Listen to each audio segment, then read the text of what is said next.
দেয়া আছে একটা ত্রিভুজের 3টা শীর্ষবিন্দু, এর ক্ষেত্রফল বের করতে হবে। তো এই ধরনের এমসিকিউ থাকলে সবাই সচরাচর যে সূত্রের মাধ্যমে করে সেটা হলো এই সূত্রটা। কিন্তু একটা জিনিস দেখো যে এই সূত্রটা অ্যাপ্লাই করা কিন্তু অনেকটাই সময় সাপেক্ষ এবং এখানে ভুল হওয়ার সম্ভাবনাও থাকে। কোনো জায়গায় মাইনাস প্লাসে ভুল হতেই পারে। তো আমরা যদি এই সূত্রটা ছাড়াই আর একটা সহজ নিয়মে এটা সলভ করি এবং সেখানে ভুল হওয়ার সম্ভাবনা একদমই নাই বললেই চলে, তাহলে ব্যাপারটা কেমন হয়?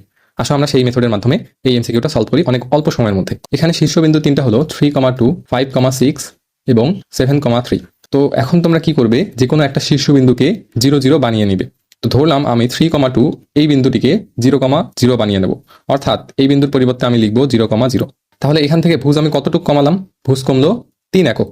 তাহলে দ্বিতীয় বিন্দু থেকেও কিন্তু ভুজ কত একক কমবে? 3 একক কমবে। তাহলে 5 থেকে কত হবে এখানে? এখানে হবে 2। এরপর দেখো কোটি কতটুকু কমলো? 2 একক কমলো। তাহলে দ্বিতীয় বিন্দু থেকেও কোটি কতটুকু কমবে? 2 একক কমবে। 6 থেকে 2 কমলে কত হবে? এটা হবে 4। এরপর যে লাস্ট পয়েন্ট সেখান থেকেও কি হবে? ভুজ থেকে 3 কমবে, 3 কমলে হবে এটা 4, আর কোটি থেকে যদি 2 কমে তাহলে হবে 1। এই ধরনের শীর্ষবিন্দু যুক্ত ত্রিভুজের ক্ষেত্রফল তোমরা কিন্তু সহজেই বের করতে পারবে।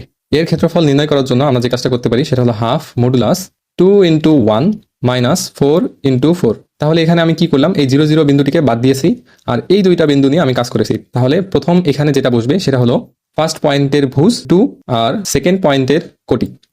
আর এখানে কি বসবে সেটা হলো ফার্স্ট পয়েন্টের কোটি আর এখানে হলো সেকেন্ড পয়েন্টের ভুজ। তাহলে এটা কত চলে আসলো? এটা আসলো হাফ মডুলাস 2 মাইনাস 16, অর্থাৎ আমি এখানে লিখতে পারি হাফ মডুলাস মাইনাস 14। এটার ভ্যালু কত চলে আসবে? 7। তাহলে অ্যান্সার হবে 7। তো এটা কিভাবে করা যায় বা এর কনসেপ্টটা কি, আসো সেটা আমরা একটু দেখে নিই।